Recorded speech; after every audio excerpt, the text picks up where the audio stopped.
trick ako sa guest. Check mo tong tornilyo. Check mo! Tigas? Subukan mo ano, kung na-adjust, kung nauusog. Malinis. Malinis. Mga gaano kahaba yan sa tingin mo? Mga 2.5 inches. Mga 2 media, no?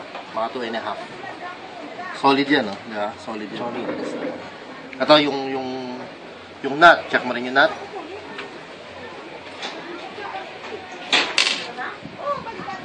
Okay? Yung nut, sakto yan dito sa bolt. Diba? Ito yung main bolt. Mga gano'ng kahaba? Mga 2.5 inches. Mga 2 media, no? Tingnan mo, maganda rito pag sinake mo ganyan. Yung 2.5 parang nagiging 2. No? Oo, parang lumiliit. Parang lumiliit. Tapos pag tinuloy-tuloy mo, parang nagiging 1.5. Tapos pag tinuloy-tuloy mo, parang nagiging 1 inch na lang, oh. What?